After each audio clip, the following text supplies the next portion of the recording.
now by cleaning an onion. I take my knife and I take the ends 3/4 the way through, so we peel it off. So we're going to start first by showing you how to cut an onion. You never want to cut on a round surface. A round surface is slippery and bad things can happen. So I take my hands, I place them on the outer part of the knife, and I cut straight down through the middle. You have two sides on the onion here. This is the opening, the flowering top. This is the side you're going to want to cut into. This is your base and your bud. This is what holds it all together. You always want to cut with your knife down, point of your knife down, and use a rocking motion. So what we're first going to do here is we're going to do a medium dice. And you just cut your onion 3/4 the way through, about 80%, and you pick the size you want. This is a medium dice, so we can go a little larger. If you want a smaller dice, you would cut it smaller. And then you just take your knife and go in at the middle here. Cutting down. You want to use your fingers as a guide. You don't want to hold your fingers like this with the knife on top of it, because bad things can happen out of that. I try and grip my onions and I make a claw, and I put my knife on the end so that I have a little bit of it going out, so it can't cut my hand. If I cut my hand, the vegetable rolled, or I did something wrong. And this here, you just go the same size back as you go, and each piece comes out to be the same size. When you get to the back here, to the heel of it, you just lay it on its side, cut it down the middle, and once again, you cut it into a dice. And this way here, if you look at it, all the onion is the same size. You don't have larger pieces or smaller pieces, which are going to cook at different temperatures.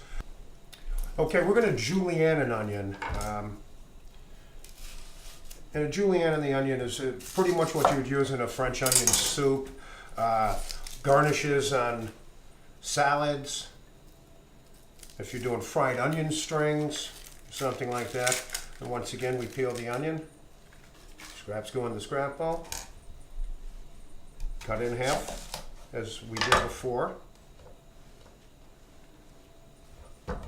Now, one thing that a lot of people do is, as you can see, we're on a flat side, but people will start just julienne and coming straight down, and then you have a big bulb on the end here that's not the same size.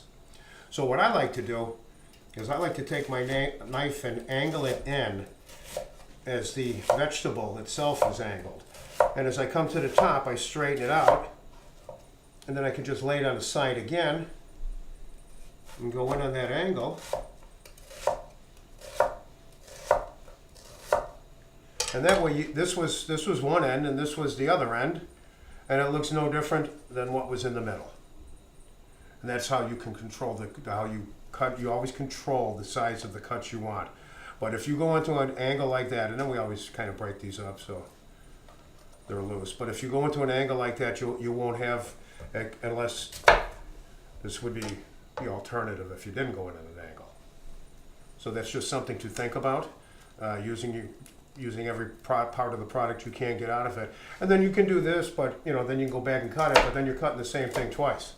And now these, if you were to, you could soak them in a little milk, lightly flour them and deep fry them, and you have onion strings. You can put them on top of a steak. You can put them on top of chicken, lamb, pork, whatever.